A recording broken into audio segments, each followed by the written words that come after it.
Ya, assalamualaikum warahmatullahi wabarakatuh. Shalom, Om Swastiastu, Namo Buddhaya, salam kebajikan. Oke, teman-teman, kembali lagi bersama kami di podcast Himiteka Gema Samudra Reborn. Kali ini bersama aku Juan Alko Sorianto selaku host podcast pada episode kali ini. Nah, oke, teman-teman, buat episode kali ini kita bakal ngebahas nih terkait program kerja yang ada di Himiteka dan pada episode kali ini kita akan ngebahas di program kerja dari divisi keprofesian. Nah, apa aja sih program kerja yang ada di divisi Keprof? Kali ini ada 2 program kerja. Yang pertama yaitu adalah Ekspedisi Himiteka 9 dan juga kegiatan PPK Ormawa Himiteka. Nah, kali ini kita kedatangan tamu yang sangat spesial banget. Doi ini merupakan, apa ya, ketua dari divisi Keprof dan juga ketua dari kegiatan Ekspedisi Himiteka 9 serta ketua dari kegiatan PPK Ormawa Himiteka. Baik, kita sambut sama-sama Bang Caesar. Oke, halo Bang Caesar, gimana kabarnya Bang Caesar? Iya, Juan, terima kasih sebelumnya ya sudah mengundang Juan. Buat kabar sih alhamdulillah semangat banget karena udah diundang sama Juan buat ikut podcast ini. Udah makan Bang Cesar? Aduh belum. Oh, ya nanti kita makan di BC kita. Ya boleh lah ya habis ini ya. Ya oke, Bang Cesar langsung aja nih Bang Cesar nih, kita paling mulai dari program yang Ekspedisi Himiteka 9 dulu ya Bang Cesar ya. Boleh boleh. Mungkin bisa dijelasin nggak sih apa itu Ekspedisi Himiteka dan udah berapa kali gitu Ekspedisi Himiteka gitu? Oke, sebenarnya buat ekspedisi Himiteka ya merupakan sebuah mega proker ya. Iya. Mega proker di Himiteka. Jadi ekspedisi Himiteka ini di tahun 2024 ini udah yang ke-9. Oh, ke-9? Udah yang ke-9, jadi sudah ada 8 ekspedisi Himiteka sebelumnya yang dijalankan sama abang-abang kita. Buat ekspedisi Himiteka ini sebenarnya secara general ya, itu tuh merupakan sebuah awal mula dibuatnya tuh sebagai wadah gitu, sebagai wadah Oke. bagi mahasiswa ITK, khususnya yang lagi megang kepengurusan begitu. Oke oke. Supaya kita bisa ngelaksanain langsung, merancang langsung, mengimplementasikan apa yang udah kita pelajari di ITK. Jadi kita coba susun sebuah kegiatan penelitian begitu terkait dengan topik, ya kurang lebih sih lingkupnya sekitar kalau nggak pesisir ya pulau-pulau kecil mungkin begitu. Oke oke. Oke, kalau ngomongin ekspedisi nih, buat ekspedisi yang ke-9 ini, buat lokasinya itu kalau nggak salah itu di Pulau Buru ya, yang ada di Maluku ya? Iya, Pulau Buru. Mungkin bisa dijelasin sih kenapa kok di Pulau Buru dan di Pulau Buru itu ngapain aja ekspedisinya gitu Bang Cesar? Oke, buat Pulau Buru ya alhamdulillah ya, dari yang tahun ini kami dapat kesempatan untuk bisa ngelaksanain sebuah penelitian di lokasi yang cukup jauh ya, Oke. di Maluku, di Pulau Buru. Untuk kenapa di Pulau Buru sendiri di sini memang sebenarnya ada hal yang menarik. Oh, mungkin kalau di dekat-dekat Bogor kita coba cari sebuah, hal mungkin kita mau ngebahas soal penyu gitu. Oke. Nah, mungkin harus geser agak jauh gitu, kita harus ke Pamubahan dulu Iya, atau harus benar ke benar. Kepulauan Seribu dan mungkin ya penyu hijau gitu. Nah, Mmm, tapi ini di Pulau Buru ini ternyata mereka memiliki hampir semua penyu gitu, ada. Jadi kayak sebuah pulau, hanya sebuah pulau gitu. Namun dari 7 spesies yang ada di dunia, itu 4 sampai 5 spesiesnya ada gitu di Pulau Buru dan ada penyu oh. belimbing begitu. Itu makanya jadinya ya kita tertarik lah untuk coba mengajukan terkait dengan rancangan penelitian untuk kami lakukan penilaian persebaran penyu gitu di Pulau Buru dan kami coba analisis peluang konservasinya, mungkin gitu. Oke, tentang penyu ya, tadi penyu belimbing ya? Iya penyu belimbing. Penyu belimbing dan di Maluku teman-teman jauh banget nih. Mungkin Bang Cesar nih, di sana tuh berapa hari Bang? Kami di sana kurang lebih ya 2 minggu lah. 2 minggu, oke bisa ceritain nggak sih di sana itu di mana sih, hawanya, kehidupannya, masyarakatnya, dan lingkungannya itu gimana tuh bisa diceritain nggak? Mungkin, dari Bang Juan juga atau teman-teman yang nonton ini ngira Pulau Buru, wah beda nih kita hidup di Jawa, itu di Maluku mungkin Iya. beda atau gimana, tapi sebenarnya sejauh mata memandang ya, ya sama sih dan alhamdulillah cukup seneng sih di sana ternyata orangnya ramah-ramah banget. Oke. Bener-bener seramah itu gitu, seramah itu banget. Oke oke. Jadi kayak kami nggak merasakan pergi jauh itu kami nggak merasakan gitu, kami merasa dekat-dekat aja sama orang-orang di sana. Cuman memang di sana panas ya, panas. Di sana panas terik, terus juga ada desa yang hujan terus, wah di sono cuacanya agak mungkin lebih menarik, lebih menantang lebih Lebih menantang. menantang ya.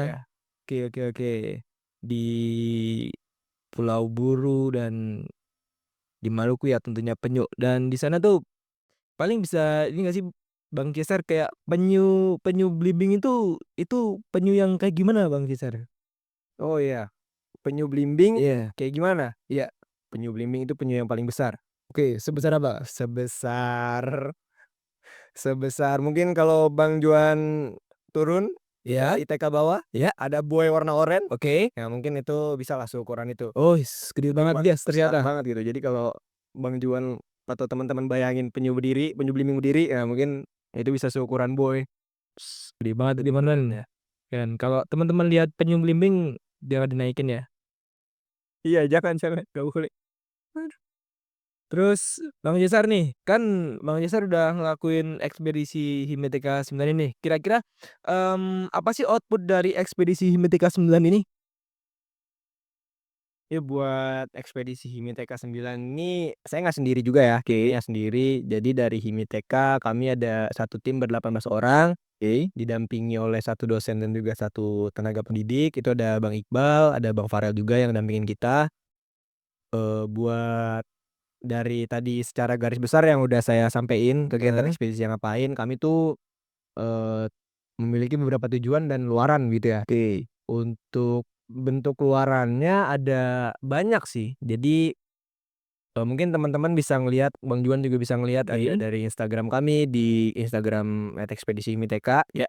Itu juga ada beberapa hal yang ditampilkan lah. Terus mungkin ada beberapa lagi yang tidak bisa saya tampilkan di sini, tidak bisa Oke. saya bawa. Ya. Ada tuh kami di sana memasang papan. Papan. Jadi kami di sana memasang 3 papan informasi Oke. yang emang tujuannya itu untuk bisa lebih memberikan pemahaman gitu kepada masyarakat terkait dengan pentingnya penyu.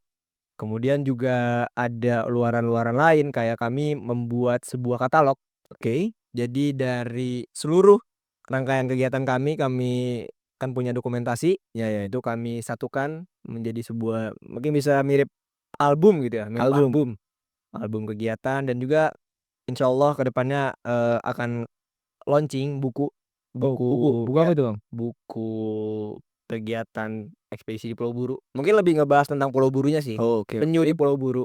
Itu buat bukunya, yang insyaallah targetnya sih akan kami terbitkan juga, kayak buku Amang di depan ini, tapi Oke. itu nanti dulu. Siap, nanti kita bahas yang nanti itu ya. Dan kemarin juga alhamdulillah kami dapat kesempatan untuk ngelaksanain publikasi ilmiah di seminar internasional langsung di ISOS. Di Gitu. sini kami ngepublikasi satu paper yang ngebahas terkait dengan, kesadaran masyarakat di Pulau Buru terkait dengan pentingnya konservasi. Mungkin itu beberapa luaran dari kegiatan yang, ya kami lakukan di lapang 2 minggu, tapi persiapannya 6 bulan, 7 bulan begitu. Oke, ya gitu guys, buat output luarnya udah disebutin sama Bang Jaser, dan juga emang walaupun kegiatannya cuma 2 minggu emang persiapannya itu lama banget, tapi emang kita juga penasaran sih Bang Jaser sih. Kira-kira, gimana sih suka dukanya perjalanan dari terbentuknya tim ekspedisi ini sampai sudah kelar gitu, sudah selesai gitu? Wah, kalau suka duka bahkan sampai sampai ini nih sekarang kita syuting podcast ini, Ya? itu belum selesai ekspedisi. Oh, Masih masih dalam rangkaian pasca gitu ya. Kalau suka dukanya, ya alhamdulillah pasti lebih yang sukanya lah. Toh ngelaksanain juga bareng teman-teman di UTK juga kan, ya ada dinamika-dinamikanya. Buat sukanya ya pengalaman sih. Memang bener kalau kata orang tua tuh pengalaman mahal lah, gitu. oke. Jadi banyak banget dapat pengalaman di sini, banyak banget belajar yang tadinya kami nggak ngerti pakai drone, kami mungkin kurang paham soal pemetaan, terus soal survival, bahkan Iya. survival di alam gitu. Dan kalau mau ke Pulau Buru juga kami perlu belajar itu. Cuman ya seneng lah perjalanan naik kapal 4 hari 4 malam, it's okay, no problem lah Oke, oke. di kapal ngobrol sama orang-orang baru, kita ngerasain antri makan di kapal gimana, kita ngerasain dinamika hidup di kapal seperti apa. Kita ngerasain nggak paham transportasi di daerah kultur baru di desa-desa Pulau Buru seperti apa ya, itu hal-hal yang hal yang menyenangkan lah, nggak jadi duka bagi kami. Cuman mungkin kalau terkait duka ya kalau kita ngerjain sesuatu ada kena revisi ya mungkin duka dikit gitu, karena revisi lagi di beberapa hal, terus juga ada data-data yang kayak di Pulau Buru tuh banyak buayanya kan. Sempet beberapa kali teman-teman tuh menunda kegiatan pengambilan data, ya dikarenakan ada hambatan alam gitu kan, kalau ada Oke. hambatan alam mau gimana. Jadinya ya penundaan di situ kita harus brainstorming ulang, nyusun rencana baru dalam waktu yang cepat, mungkin itu kali ya. Oke, ya. Jadi keren banget nih terkait ekspedisi MITK 9 ya teman-teman ya. Mungkin dari terkait ekspedisi ini, ada nggak sih yang Bang Cesar harapkan buat kalau misal ada ekspedisi lagi di tahun depan gitu, Bang? Wah, sebenarnya buat harapan ya yang pasti semoga lebih baik gitu dari yang sekarang. Karena, eee, mungkin dari saya dan teman-teman sendiri ngerasa ya kegiatan ekspedisi ini alhamdulillah gitu bisa berjalan dengan lancar. Cuman pasti ada beberapa target, baik kecil maupun besar yang ya kami masih belum bisa capai lah. Nah, harapannya yang selanjutnya pasti bisa gitu melebihi, bisa, eee, mengevaluasi Iya. kekurangan-kekurangan yang sekarang gitu kan. Kayak misal mungkin, tahun ini kegiatan ekspedisi udah bahas konservasi penyu di pulau yang jauh, masih berangkatnya pakai pelni.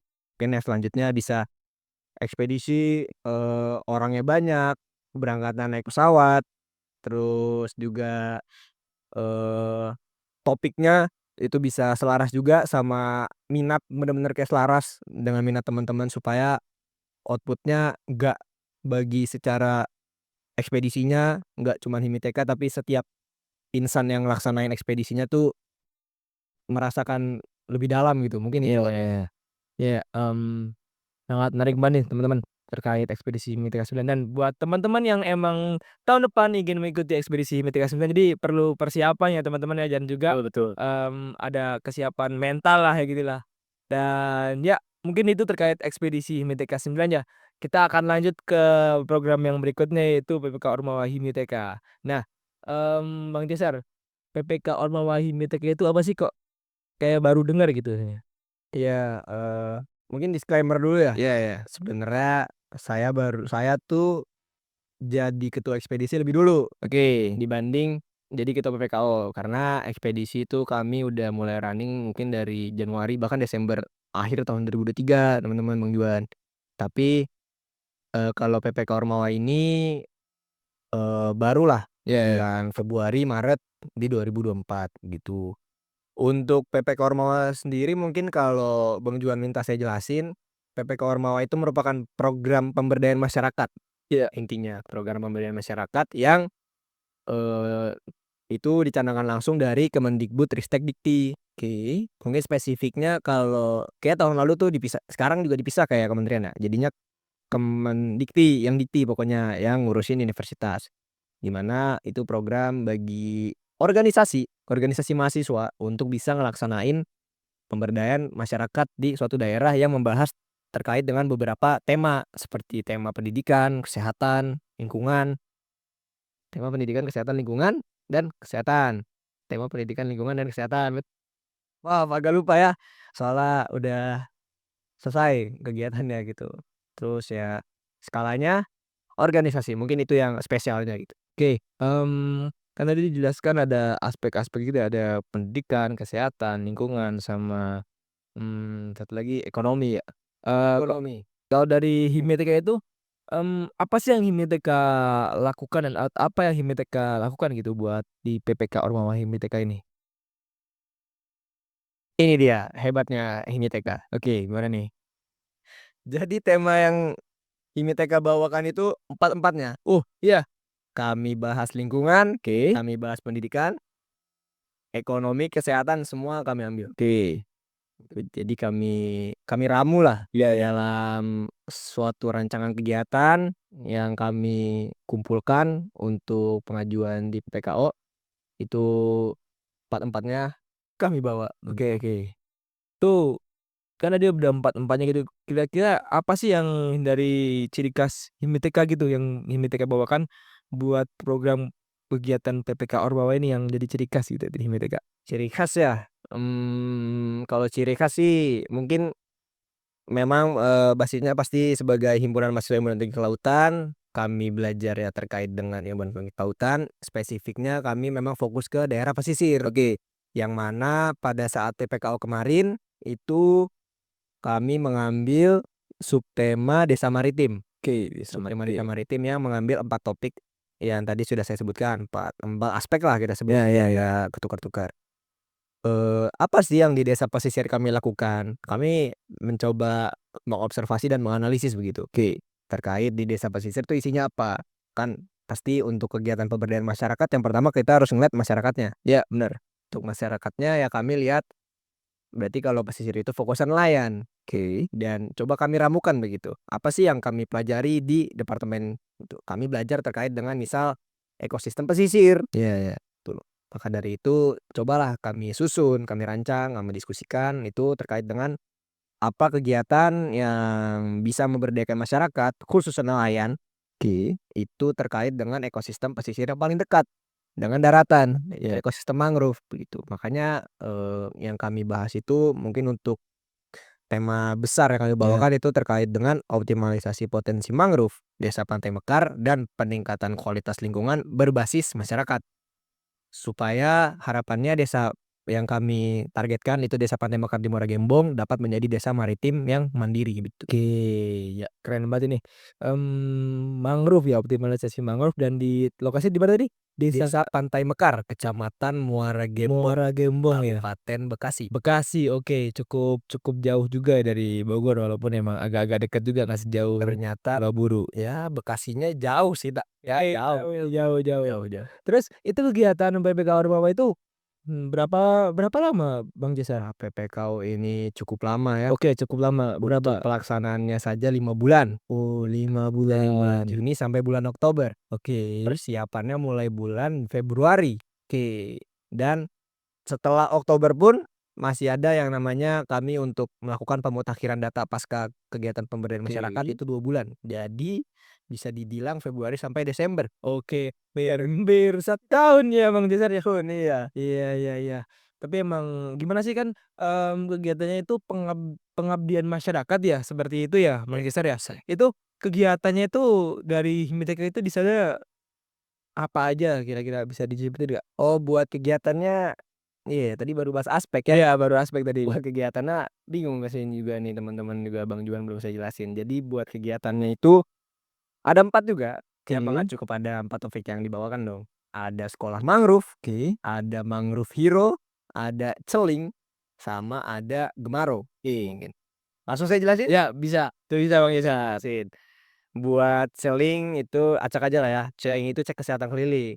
Untuk implementasi yang kami terapkan, atas yang hasil analisis terkait dengan kesehatan, di mana Desa Pantai Mekar itu sangat sering tergenang banjirop, begitu. Sangat sering Mmm, tergenang banjirop, yang mana mengimplikasikan ke masyarakatnya itu sering terkena penyakit, khususnya penyakit kulit. Oke, mungkin Bang Juan atau teman-teman atau ya khalayak umum suka ngiranya mungkin penyakit kulitnya biasa gitu, iya cuman ya iya. emang cukup marak gitu, yang Oke. mana perlu perlu ditangani lah, perlu diatasi, nggak bisa dibiarin aja begitu. Makanya kami coba terapkan cek kesehatan keliling, jadi untuk supaya masyarakat itu adalah yang memonitoring dan harapannya supaya kesadaran masyarakatnya bisa lebih meningkat begitu. Geser dari kesehatan, itu ada ekonomi Oke, yang kami ekonomi. usungkan, Mangrove Hero. Mangrove Hero adalah bagaimana kami memanfaatkan terkait dengan potensi mangrove yang bisa dijadikan sebagai mata pencaharian alternatif, khususnya bagi ibu-ibu nelayan. Oke oke. Karena di Desa Pantai Mekar itu kebanyakan ibu-ibu nelayannya sebagai ibu-ibu rumah tangga. Iya. Tuh, saat kami coba ajak interaksi dari ibu-ibu nelayan bilang, ya mereka ingin juga gitu punya aktivitas gitu sambil daripada cuma nungguin, bapak nelayannya melaut, anak-anak nelayannya sekolah. Coba cari kegiatan yang bisa menghasilkan, yaitu kami buat produk seperti keripik, dodol, dan juga sirup. Untuk Gemaro, ya itu kita karena tadi terdampak banjirop, itu ada mengakibatkan efek lagi yaitu abrasi. Makanya Mhm. kami laksanakan penanaman mangrove. Alhamdulillah 5.000 mangrove Oke. sudah kami tanam, Udah banyak juga ya? ya 5.000 mangrove alhamdulillah ya dibilang banyak ya, itu sesuai kemampuan kami lah Iya iya iya. dan masyarakat yang di sana begitu. Kami laksanakan upaya rehabilitasi dan yang terakhir itu pendidikan, namanya sekolah mangrove, ya intinya mengajarkan kepada anak-anak SD di sana, di Desa Batan Bakar supaya kesadaran terhadap penjaga lingkungannya itu lebih aja gitu, meningkat. Oke Karena di oke. sana juga masalah sampah menjadi isu yang cukup penting tuh. Oke oke, cukup banyak juga ya program kegiatannya ya Bang Jeser ya?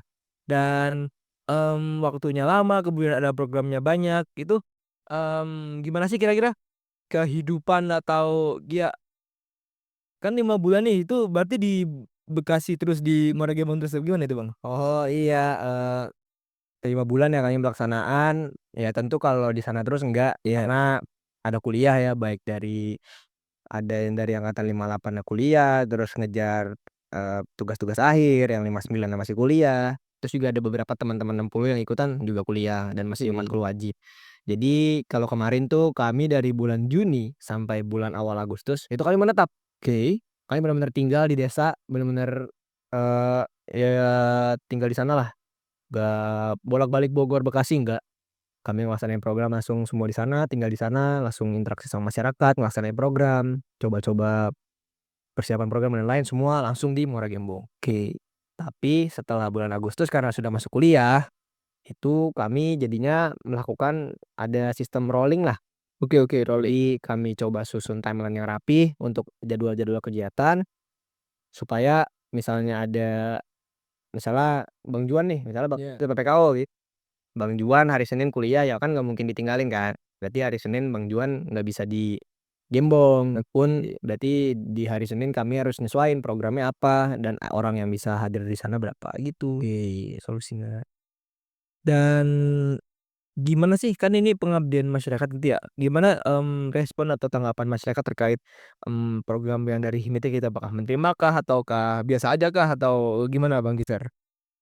ya kalau dari yang suka sering interaksi sama mungkin saya, teman-teman VK yang lain, teman-teman HIMITK juga, mungkin ada yang biasa aja, tapi alhamdulillah banyak sih yang support, yang Oke. sangat senang banget gitu dan, ngedukung banget gitu. Kami ditanya-tanyain terus, kami disokong bahwa, "Ayo programnya lanjutin lagi dong," gitu, "Ayo," jadi tuh malah kayak yang dorong masyarakatnya gitu.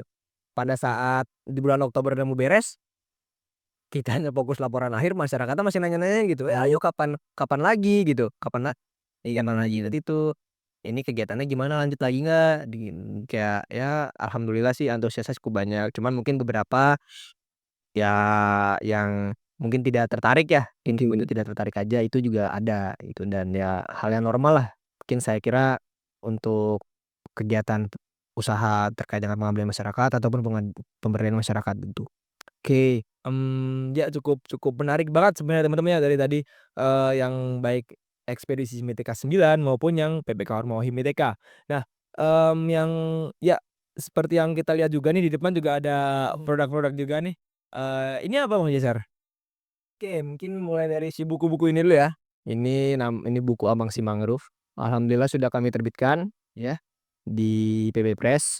Oke. Ini tuh buku buku apa ya bisa dibilang buat edukasi, tapi bentuknya cerita ilustrasi begitu. Oke. Bentuknya cerita ilustrasi, menarik banget. Jadi dia nyeritain tentang mangrove ini kami beri nama Amang. Oke, Amang. Amang ini dia sebuah mangrove yang punya teman udang, punya teman burung cangak begitu. Dia gimana ekosistem mangrove-nya tuh ada gitu yang ngelakuin penebangan ataupun banyaknya yang membuang sampah sembarangan jadi isi bukunya ini bagaimana si Amang dan teman-temannya itu bisa menjaga terus supaya si ekosistem mangrove-nya ini dan si Amangnya sendiri ini beserta teman-teman mangrove-nya bisa hidup dengan baik begitu. Wih. Oke, berarti keren banget nih bisa bikin buku gitu dan bisa dibeli di mana? Oh iya, ini kami jual ya teman-teman, Oke, sudah dijual. diterbitkan, ada logo IPB-RS-nya, ini ada logo-logo HIMITK-nya. Ini langsung dijual, bisa dibeli langsung di IPB Press, itu spill harga Ya spill harga di bawah 100.000 kok, murah, bisa lah Oke. teman-teman. Ya, gitu teman-teman ya, terkait dari ngobrol-ngobrol santai kita bersama Bang Cesar selaku ketua dari kegiatan ekspedisi Himiteka 9 dan juga kegiatan PPK Ormawa Himiteka. Nah, mmm, nantiin aja episode-episode berikutnya dan cukup buat episode hari ini, kami berdua undur pamit. Assalamualaikum warahmatullahi wabarakatuh. Makasih Bang Juan. Oke, ya makan kita.